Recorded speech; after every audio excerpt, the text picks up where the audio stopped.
Emile Heskey, welcome 100% LCFC. This should be going out on Facebook and Twitter sometime a little bit later. 154 appearances for Leicester, 40 goals, 62 caps and 7 goals for England.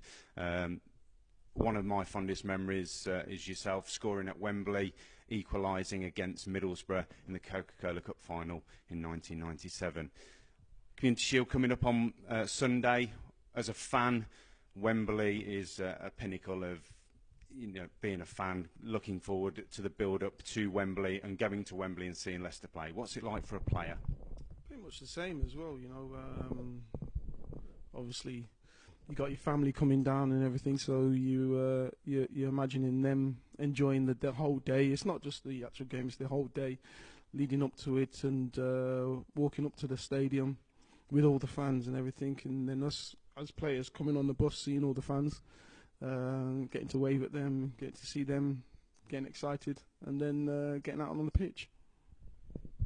And scoring at Wembley on that day, you've scored some great goals for Leicester. From recollection, it wasn't a great goal. It was a bit of a scramble and a tap-in the end, but massively important. Went to a replay at Hillsborough, and we obviously won there with Steve Claridge popping up and scoring the goal in extra time, as he does almost 20 years ago now. How does that feel? Old.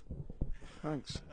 Nah, it's still great. It's still in the memory. I was talking about it recently, and about Stevie Claridge scoring that goal and the importance of that goal and the importance of him really getting us up into the Premier League with that last-minute goal as well, and then doing it the following year again in the final.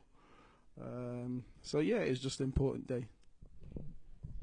Thank you. Yeah, Steve was a character. Important to have those sort of players in the team. What do you think of the current Leicester City side? Obviously champions. Was it a freak season, or can they do it again? Only time will tell whether it's a freak season, but it was a nice season. It was a good season to for the lads. They showed over the course of a season of the 38 games who was the best. To only lose 3 games, two to Arsenal, 1 to Liverpool, over a course of a season is wonderful. And with 10 games to go, everyone was saying that they were gonna lose it. But they were the consistent performers over the course of the season, which was great. Thank you. Did you get too many games last season? If so, what was your favourite game? I didn't get to many games because I was still playing, but I was down at the Newcastle game, actually with Ladbrokes, and that was a good game. It was funny because we were talking about even that game. There was, I'm guessing, maybe 10 games left or something like that, and if you spoke to if Man U, Arsenal, Liverpool, or anyone else was in that position, 10 games to go, and 10 points ahead. I think it was 10 points ahead. Everyone would have said the season was over, but everyone was still saying that Leicester weren't going to do it. But they just showed that they were the best over the course of that season. Yeah, absolutely. And we were talking before we came here. Even I was saying, with a few games to go, I just can't see us doing it. That's the cynical side of being a Leicester fan. I think we've had some tough seasons in the past. You were lucky enough to be in the O'Neill era, which was obviously a very good era to play in. How does the team now compare to that era? I think it's pretty similar, to be honest with you. Only camaraderie and stuff like that. The way that we play,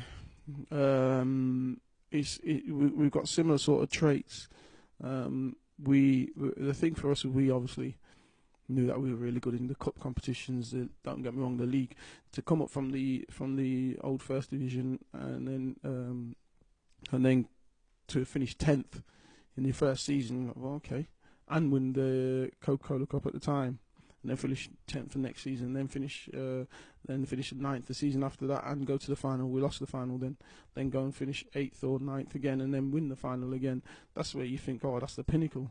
But these lads have shown us different, to dream and be bigger, and that's what they did, and to win the Premier League. Yeah, as we've said, Community Shield coming up this weekend. Claudio Ranieri's locking horns again with Jose Mourinho. Interesting to see what Mourinho brings to Manchester United. Will he stabilise the ship there? Will he make it a competitive team, and can they go on to win the Premier League next season? Well, only time will tell with that. But what I will say is he's shown it time and time again that he can stabilise the ship, and the only thing is this style of football. What sort of style of football is the fans, are the fans expecting? What style of football the club expecting? But I know that he is a winner, and he's shown that time and time again. It's all about the style of football, whether they want that style of football. Yeah, absolutely, he is a winner. He does go into teams, stays there for 2 or 3 seasons, tends to go away and probably leave them in a little bit of a mess. But is that something that Man U, as of next season, are willing to do, just to win the title at least 1 or 2 times before he moves on? I don't know. Well, they'll want him to win the league. I don't think they'll want him to leave them in a mess, but they'll definitely be wanting him to win the league. And you never know if they'll try and bring someone in for Jose to mentor, to actually take over. Obviously, Giggsy's left now. I don't know if that's possibly what they wanted to do with him, but they could possibly do it with someone else. Back to Leicester then. Community Shield at Wembley. Leicester, can they win it? Can they go on to beat Manchester United on Sunday? Yeah, why not? In the end of the day, they've shown it before that they can. They're more than capable of winning these games. It's been a different pre-season to what they've used to, with the travelling and stuff like that. But I'm guessing the lads will definitely be up for it. And I'm sure the manager would have watched a lot of videos to really suss out the way that Man U were going to play, and the formation the structure that he wants to play as well. We saw it last season with basically giving up possession, having a solid 2 banks of 4, a lot of work rate, a lot of running, but hitting teams on the break, and it worked really well. Yeah, we almost broke football last season, playing without the ball. Very few possession stats that we won in the season. I think it was only 3 matches. Even when teams found us out, we seemed to find a way of scoring, not even shutting up shop. We continued to try and break teams down and beat them. Ended up in 1-0 wins in the end, which a lot of people were saying we scored and then shut up shop, and that wasn't the case. One of the main people in that was obviously N'Golo Kante. How are Leicester going to fare this season without him? At the end of the day, when you got someone of that stature and that ability, his work rate was phenomenal, and it was a mainstay of what Leicester was all about. You're going to miss him, but you move on. Other players have got to step up their game and move into that position. Mendy is a new player that's come in. I don't want to put a comparison with them two, but inevitably it's going to be a comparison there. He's a young lad who's come in and he's going to play more of a holding central midfielder position, but he looks steady and really good at the minute. So you see Mendy as the replacement then, and we're not looking for somebody else to replace Kante? I don't think he's a replacement for Kante. I think obviously he's playing in the same position, but you can't say he's a direct replacement, as in he plays exactly the same, because I don't think there is a player who is similar to Kante at this moment in time, with the energy that he gives and the drive that he gives from midfield. Obviously, Jamie Vardy's committed his future to the club. Riyad Mahrez is one of those that is still in the balance if you listen to media sources. What do you think about Riyad Mahrez, and will he stay at Leicester? I think Mahrez is a wonderful player. He's a player that everyone wants in their side. He's a player that can create something from nothing. You give him the ball and generally he will look to drive forward and create something for you, whether it be for himself or for someone else. In the Celtic game, everyone knew what he wanted to do, but it's another thing trying to stop him from doing that, and that's the sort of player that everyone wants in their side. I think he will stay. I think he loves it at Leicester. I think he's enjoying being around the lads, enjoying the fans, enjoying the club itself. So Champions League, one more season, why not? Yeah, I tend to agree. It seems the owners really like him as well. As far as we're aware, there's a contract on the table. Negotiations are ongoing. You've mentioned, obviously, the media sort of circus that followed Leicester to LA. Incidentally, they've gone out to Stockholm to play Barcelona, and that's kind of died down a little bit. Do you think that is because it was sort of overhyped when we went to LA, or do you think there's something going on behind the scenes that we don't want people to know about? Perhaps Mahrez or Kaputska, who may be coming in. I've not got a clue, to be honest with you.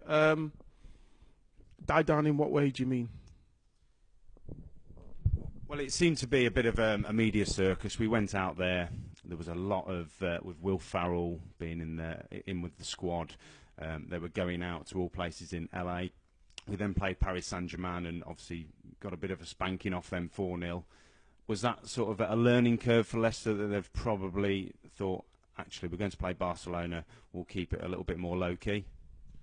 No, not really. You got to remember where we're going. It's a week in America, and that's the circus that you're in.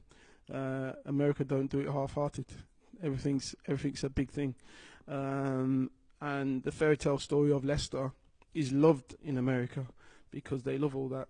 And so I think you'll find that when it was announced that Leicester were going out there, it wasn't Leicester who was actually the ones who were contacting all these people. It was the other way round.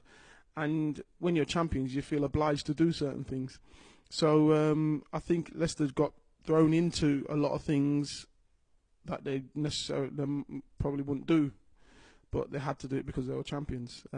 As opposed to going to Stockholm, where it's probably a bit more reserved over there, and it's only a day that you're there for, or 2 or 3 days that you're there for, and basically you're there for that game and then out. So with all the Will Ferrell stuff and all that, I think a lot of that was already pre-booked in before the lads even got there. So it's a case of what fans should expect to come if we are to be at the top of the Premier League. Back to the Community Shield then. Who wins? It's going to be an interesting game. I think it's going to be a bit of a stalemate probably in the first half, just feeling each other out, especially with new signings and that for Man U and even for Leicester. I think we're more than capable of winning that game, possibly 2-1. Brilliant. Is it a pre-season game or is it a competitive match? How do you feel about that? It's still a pre-season game, isn't it? But even in pre-season, you don't want to lose. Especially as a player, I know myself. You want to go out there and you want to win the games, regardless of whether you're still getting your fitness up. You don't want to lose. That's brilliant. Thank you, Emile. That's all from 100% LCFC. Thank you to Emile Heskey. Cheers.